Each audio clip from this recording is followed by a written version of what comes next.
नमस्कार, स्वागत है आपका अपने चैनल स्वयं वेलनेस में। तो आज हमारा चौथा एपिसोड है और आज के एपिसोड में हम हार्ट अटैक क्या होता है ये देखेंगे। पिछले एपिसोड में हमने ये देख लिया था कि एंजाइना क्या है। एंजाइना है जब हार्ट के मसल की ब्लड सप्लाई कम हो जाती है ब्लॉकेजेस के कारण, रुकावट के कारण, तब हम उस स्थिति को एंजाइना कहते हैं। और ये क्यों होती है, कहाँ क्यों, किस कारण होती है, कहाँ ब्लॉकेजेस जमती है, ये भी हमने देख लिया था। रिस्क फैक्टर्स जो कारण है वो हम आगे डिटेल में देखेंगे। तो आइए आज देखते हैं कि हार्ट अटैक क्या है, इसका प्रोसेस क्या है। तो जैसे याद दिला दूं, पिछले एपिसोड में जैसे हमने देखा था कि जो ये ब्लॉकेजेस हैं ये यहाँ अंदर इन ट्यूबों में बनने लगती है 14-15 साल से। और ये जो ये पतली झल्ली है इसके और जो दीवार है हमारे जो ट्यूब की, ब्लड वेसल की, उसके बीच में ये धीरे धीरे जमने लगती हैं। और जैसे जैसे ये जमती हैं ये इस इंटीमा, देखिए इंटीमा एक इलास्टिक मेम्ब्रेन होती है, जैसे कि आप रबर बैंड जैसे इलास्टिक होता है ठीक वैसे ही।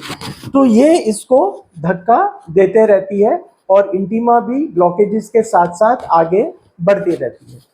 और हमने ये भी देखा कि जब ये 70% ब्लॉक कर देती है तो हमें एंजाइना महसूस होने लगता है।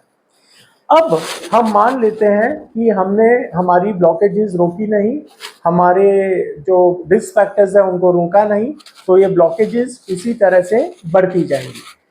अब जब ये बढ़ती जाएंगी तब क्या होगा, आप थोड़ा सा अंदाजा लगा सकते हैं क्या हो सकता है। ये ब्लॉकेजेस बढ़ती जाएंगी, यहाँ से समझिए। तो इसके साथ साथ क्या होगा, जो हमारी इंटीमा है ये भी इसके साथ साथ आगे बढ़ती जाएगी, स्ट्रेच होते जाएगी।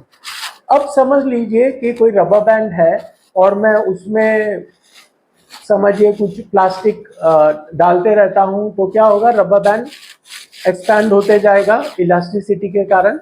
लेकिन अगर मैं कंटिन्यूसली उसमें और सामान डालता रहूं तो क्या होगा, एक समय आएगा जब रबर बैंड कट जाएगा, वो ब्रेक हो जाएगा। उसी तरह से एक समय आता है जब ये जो इंटीमा है ये ब्रेक हो जाती है, वो फट जाती है। और जब ये होता है तब क्या है कि जो खून यहां से जा रहा है, जैसे ही वो इस जो ब्लॉकेजेस के संपर्क में आता है, कांटेक्ट में आता है, ये इंटीमा के टूट जाने के कारण, तो इमीडिएट वहां पे एक खून का थक्का जम जाता है, यहाँ पे खून जमने लगता है। देखिए ये तो हम देखते हैं कि जब हमें चोट लग जाती है, जख्म हो जाता है, खून बहता है, थोड़ी देर में क्या होता है, हाँ जी, वो सूखने के कारण वहां पे एक स्कैब बन जाता है ना। तो उसी तरह से अंदर भी जब खून किसी फॉरेन बॉडी के कांटेक्ट में, ये ब्लॉकेजेस क्या है, खून के लिए ये एक फॉरेन बॉडी है, क्योंकि जब वो देखता है कि इंटीमा से मेरा कांटेक्ट नहीं है, कुछ और है, तो यहाँ पे एक प्रोटेक्टिव मैकेनिज्म आ जाता है और उस मैकेनिज्म के कारण ये खून का थक्का जो है ये जमने लगता है। अब आप मुझे बताइए कि अब ये क्या हो गया है, अब ये कितने % ब्लॉक हो गई है। हाँ जी, ये हो गई है 100% ब्लॉक। यानी कि एक तो ये ब्लॉकेजेस बनी हुई थी, इंटीमा फट गई, खून उसके कांटेक्ट में आया और वो जमने लगा और ये बन गई आपकी 100% ब्लॉकेज। अब थोड़ी ही देर में क्या होगा कि ये जो खून यहां से आगे जा रहा है, क्या ये जा पाएगा, ये नहीं जा पाएगा। तो जब ये नहीं जा पाएगा तो जो ये जो आगे का ट्यूब है, जो आगे का ब्लड वेसल है, वो जिस हार्ट मसल को, जिस हार्ट मसल के पार्ट को सप्लाई कर रहा है, वहां पे क्या होगा, खून एकदम बंद हो जाएगा। देखिए वहां पे खून की कमी नहीं है, अब तो खून एकदम बंद हो गया है। एंजाइना में कमी थी, लेकिन यहाँ पे आपने 100% ब्लॉक कर दिया है, यानी खून बिल्कुल नहीं पहुंच रहा है। तो क्या होगा, अब वो पार्ट मर जाएगा, वो पार्ट डेड हो जाएगा। अब वो पार्ट जो हार्ट का है वो पंप नहीं कर पाएगा।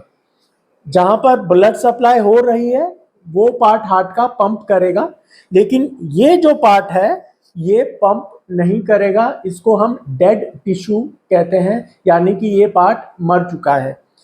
तो इस स्थिति को हम कहते हैं हार्ट अटैक, जो कि बनती है इस 100% अचानक ब्लॉकेज बनने के कारण, जो कि ये खून का थक्का जम चुका है। तो अगर हम इसको और थोड़ा सा आसानी से समझने की कोशिश करें तो ये हम ब्लॉकेज बढ़ा रहे हैं।